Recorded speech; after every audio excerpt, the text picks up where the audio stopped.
રસ્તા બન્યા દરિયો, દુકાનોમાં પાણી, મકાનોમાં પાણી, સબવેમાં પાણી, રેલ ટ્રેક પર પાણી.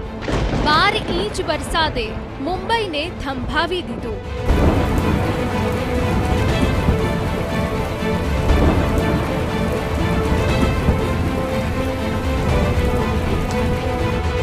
મુંબઈમાં 6 કલાકમાં જ 11.8 ઇંચ વરસાદ ખાબક્યો.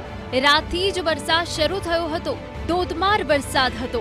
મુંબઈની ઊંચી ઇમારતોમાં રહેતા લોકોએ રાતનો અદ્ભુત નજારો માણ્યો હતો. પરંતુ સવાર પડી તો શરૂ થઈ હાલાકી.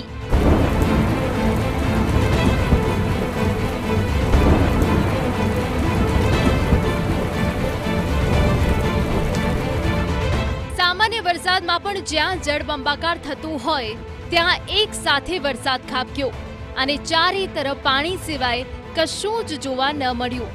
સ્કૂલો બંધ રાખવી પડી કારણ કે કોઈ પરિસ્થિતિ જ ન હતી કે લોકો નીકળીને ક્યાંય જઈ શકે. હિન્દમાતા, સાયન, ગાંધી માર્કેટ, કુર્લા સહિતના તમામ વિસ્તારોમાં મેઘરાજાની તોફાની બેટિંગ જોવા મળી. पूरी सिस्टम जो है स्टेट डिजास्टर, रेलवे, एनडीआरएफ और बीएमसी ये पूरी तरह इसको फेस करने के लिए पूरी तरह अलर्ट है और सब लोग काम कर रहे हैं. अभी जैसे ही ये मैंने कहा कि ये मिठी रिवर और पोइसर ये रिवर जो है ये इसकी कैरिंग कैपेसिटी बढ़ाने का काम शुरू है. फ्लड गेट डालने का काम शुरू है. अभी 7 पंपिंग स्टेशन बन रहे हैं. ये पंपिंग स्टेशन जो है अभी विदाउट ट्रीटमेंट पानी जा रहा है. ये कितने सालों से है. अब जब हमारी सरकार बन गई तब पहले काम हमने वही हाथ में लिया कि सब जगह जो भी समुद्र में पानी जाएगा वो पूरी तरह ट्रीटमेंट होकर जाएगा.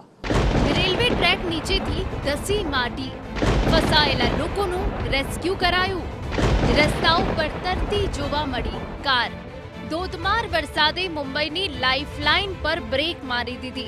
થાણેના રેલવે સ્ટેશનનો એક વિડીયો વાયરલ થયો જેમાં મોટી સંખ્યામાં મુસાફરો થાણે રેલવે સ્ટેશન પર ફસાયા હતા. વરસાદના કારણે કેટલીક ટ્રેનો રદ થઈ તો કેટલીક ટ્રેન મોડી ચાલી. ત્યારે ટ્રેન પકડવા મુસાફરોએ પડાપડી કરી હતી.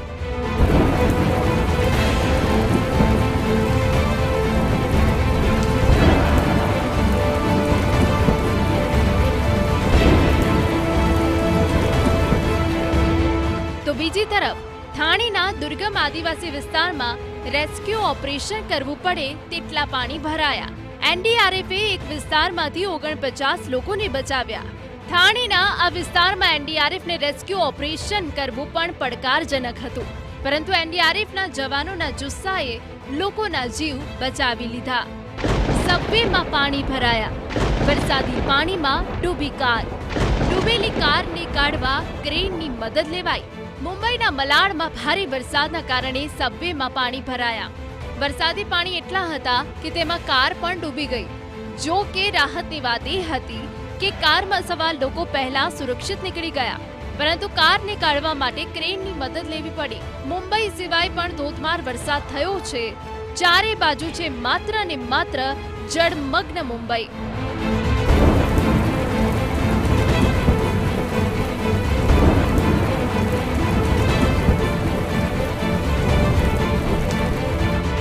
અતિ ભારે વરસાદે વેરી તારાજી. ભારે વરસાદથી દિવાલ ધરાશાયી. કુદરતી કેર કેવો હોય. મુંબઈમાં જે સ્થિતિ છે તેને કેર જ કહી શકાય. અતિ ભારે વરસાદથી મુંબઈના અનેક વિસ્તારોમાં ખાના ખરાબી છે.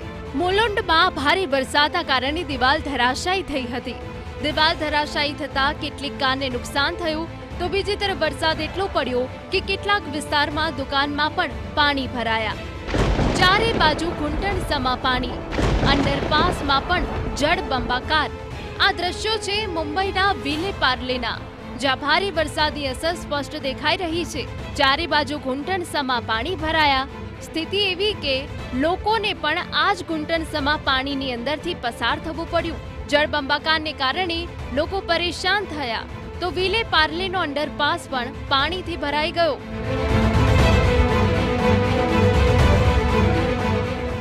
कुछ नहीं, मुंबई पानी हर साल का वही टेंशन. हमारा BMW वहाँ फंसा है. अभी सरकार से क्या, बारिश है तो क्या सरकार को बोलेंगे, सरकार अपना काम कर रही है. जैसे बारिश में अभी क्या ये नेचुरल फ्लड है, उसको कुछ बोल नहीं सकते ना, खाली पीली किसके ऊपर दोष दे के फायदा नहीं। રસ્તાઓ થયા જળમગ્ન, ચારે બાજુ પાણી, લોકો પરેશાન। આ દ્રશ્યો છે મુંબઈના સાયનના, જ્યાં ભારે વરસાદ બાદ લોકો ત્રાહિમામ પોકારી ઉઠ્યા, કારણ કે મકાનોથી લઈને સોસાયટીઓ, દુકાનો ચારે બાજુ પાણી ભરાઈ ગયા। એક સ્થળેથી બીજા સ્થળે જવા પર પણ લોકોને ભારે મુશ્કેલી પડી। રસ્તાઓ તો દેખાતા જ બંધ થયા। અનેક ટુ વ્હીલર ચાલકો અહીં ફસાઈ ગયા હતા।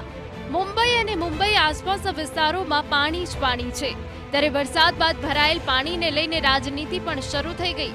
ઉદ્ધવ ઠાકરેની શિવસેનાએ મહારાષ્ટ્ર સરકાર પર ચાબખા માર્યા કે આટલું પાણી કેમ ભરાયું, તો બીજી તરફ મહારાષ્ટ્રના મુખ્યપ્રધાને પણ સામે અનેક સવાલ કર્યા કે અત્યાર સુધી તમે સત્તામાં હતા તો કેમ આ સમસ્યાનું કોઈ સમાધાન ન શોધી શક્યા।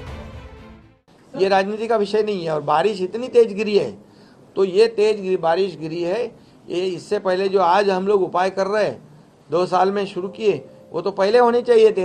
ये 7 STP, micro tunnelling, holding pond, ये सब कभी हो गए।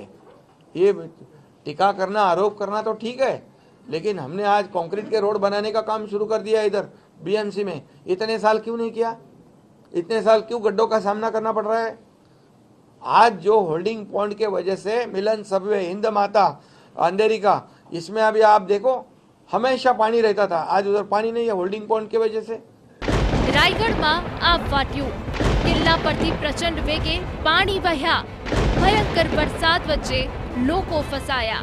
માત્ર મુંબઈ જ નહીં, મહારાષ્ટ્રના અનેક વિસ્તારોમાં પણ ધોધમાર વરસાદ પડ્યો છે।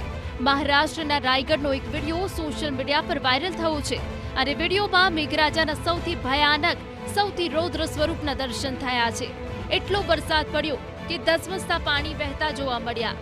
રાયગઢના કિલ્લા પર અત્યંત પ્રચંડ વેગે પાણી વહેતું હતું, અને આવા વેગ વચ્ચે પણ લોકો ત્યાં હાજર હતા, જે ભારે વરસાદ બાદ ફસાયા। હજુ હમણાં જ લોનાવાલામાં 9 લોકોના જીવ ગયા, છતાં પણ વરસાદી આ મોસમમાં પ્રકૃતિને માણવામાં લોકો જીવને જોખમમાં મૂકી રહ્યા છે।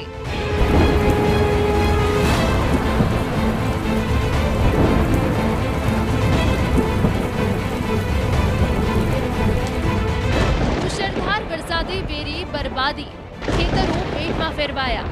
વરસાદી પાણીમાં કાર તણાઈ। મહારાષ્ટ્રના બુલઢાણામાં પણ વરસાદે વિનાશ વેર્યો। દ્રશ્યો જુઓ, ધોધમાર વરસાદ બાદ એટલું પાણી કે આ ખેતર છે કે તળાવ તે સમજવું પણ મુશ્કેલ બની રહ્યું છે। મુશળધાર વરસાદથી જળબંબાકાર છે।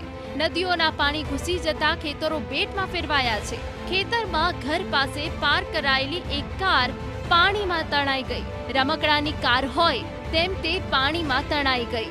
આ કુદરત છે, આ કુદરતનો કેર છે, આ કુદરતનું રૌદ્ર સ્વરૂપ છે। Bureau report, TV9।